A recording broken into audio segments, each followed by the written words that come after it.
What's the most ridiculous rule your parents ever had? When I was a kid, my dad had one rule about the thermostat. You were not allowed to touch it, ever. It didn't matter if you were freezing, sweating, or actively turning into a popsicle. Put on a sweater, he'd say in winter. Drink some water, he'd say in summer. Meanwhile, the thermostat sat on the wall like a sacred artifact no mortal hands could disturb. The rule was so intense that he actually taped a piece of paper over it with the words, "Do not touch," written in permanent marker, as if the thermostat was some kind of nuclear launch button. One summer, it got so bad that my brother and I were laying on the living room floor like dying fish.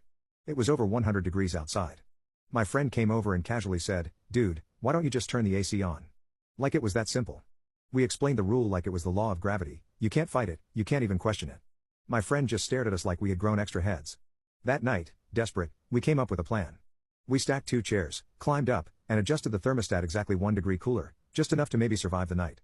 The next morning, my dad walked into the kitchen, sniffed the air, and narrowed his eyes. "Who touched it?" he asked. We froze. My brother immediately cracked and confessed everything. Dad walked over, peeled off the paper sign, and stared at it for a second.